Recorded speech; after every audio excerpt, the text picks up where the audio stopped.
सबको प्यार भरा नमस्कार स्वीकार हो।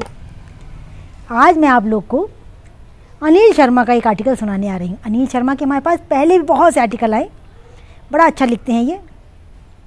अनिल शर्मा हमारे साथ बचपन में सेंट्रल स्कूल में पढ़ते थे और इस समय ये मार्केटिंग जॉब कर रहे हैं।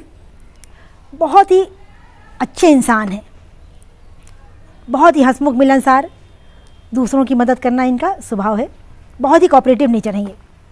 तो ये कहते हैं कि मैं एक दिन बैंक गया, दोपहर का समय था, तो वहाँ मैंने देखा एक बहुत बुज़ुर्ग व्यक्ति आए हुए थे, किसी काम से आए होंगे। तो वहाँ वे भी कुछ किसी को ढूंढ रहे थे, कुछ काम की बात ढूंढ रहे थे। तो बोलते मुझे ऐसा लगा कि शायद इनको पेन चाहिए। तो मैंने उनसे पूछा कि क्या आपको कलम चाहिए? इधर उधर भाई देख रहे थे। तो बोले नहीं, बीमारी के कारण मेरे हाथ कांप रहे हैं और मुझे पैसा निकालना है। मैं चाहता हूँ कोई मेरी स्लिप भर देता। मैं ऐसे व्यक्ति को ढूंढ रहा हूँ जो मेरी स्लिप भर दे। हो सकता है मुझे कहीं से मदद मिल जाए, मैं इसी तलाश में हूँ। तो मैंने उनसे कहा कि यदि आपको कोई हर्ज ना हो, कोई आपत्ति ना हो, तो मैं आपकी स्लिप भर दूँ क्या? अरे अब तो उनकी खुशी का ठिकाना नहीं। उन्होंने अपनी परेशानी दूर होते देखी तो उन्होंने हाँ भर दो बेटा भर दो, बड़े खुश हो गए। वो मैंने उनकी स्लिप भर दी। उनसे मैं पूछता कि भाई आपका नाम क्या है, कितना पैसा निकालना है, क्या अकाउंट नंबर है, सब मैं उसमें लिखता गया और मैंने भर दिया। उसके बाद मैंने पैसा भी उनका निकलवा दिया, पैसा निकाल के उनके हाथ में दे दिया। तो बोले बेटा इसे गिन भी दो। बोले फिर मैंने उनका पैसा भी गिन दिया और गिन कर जो उन्होंने रकम निकाली थी मैंने उनको दे दिया। मैंने कहा बाबूजी मैं अपना काम कर लूँ। वो चले गए, बैठ गए सोफे पर। अब भाई जो अनिल शर्मा थे वो अपना काम करने लगे। उन्होंने भी अपना बैंक से पैसा निकाला, अपना काम किया। उसके बाद अब वो बूढ़े अंकल का और अनिल का दोनों काम लगभग एक साथ समाप्त हुआ। दोनों एक साथ निकलने लगे। तो वो अंकल बोले बेटा क्या तुम मेरे लिए एक रिक्शा कर दोगे? इस दोपहर में रिक्शा मिलना बड़ा मुश्किल हो जाता है। तो अनिल शर्मा ने उनसे पूछा कि आपको जाना कहाँ है? उन्होंने अपना स्थान बताया कि वहाँ जाना चाहता हूँ। तो बोले मैंने उनसे कहा कि मैं भी उसी तरफ जा रहा हूँ, अगर मैं आपको कार से छोड़ दूँ तो क्या चलेगा? वो तो बड़े खुश हो गए। हाँ। बोले आपका घर तो रास्ते में पड़ेगा, मैं आगे निकल जाऊँगा आपको छोड़ते हुए। बहुत अधिक खुश हो गए। हाँ चलो चलेगा। उन्होंने उनको अपनी कार में बिठाया और लेकर चल दिए। बोलते बताते गए, मैं उनके घर तक पहुँच गया। और ये जब उनके घर पहुँचा देख के हैरान। घर क्या था, ऐसा शानदार बंगला था जिसका कोई जवाब नहीं।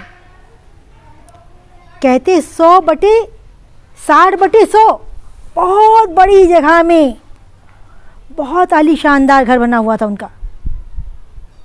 और उनकी जो बूढ़ी पत्नी थी वो चलकर बाहर आई।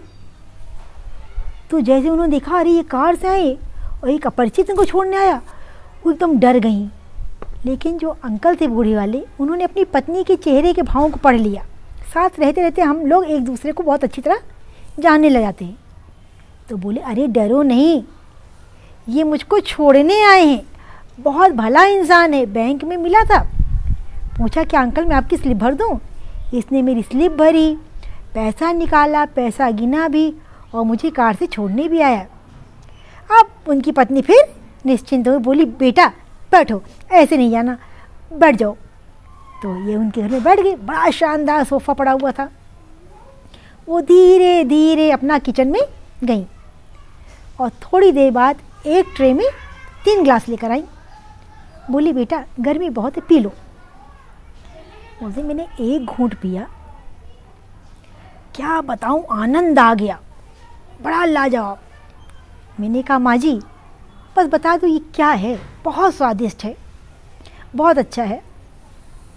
तो बोली कि ये हर महीना गरी, छुहारा, बादाम, किशमिश, अंजीर सारे ड्राई फ्रूट्स ले आते हैं।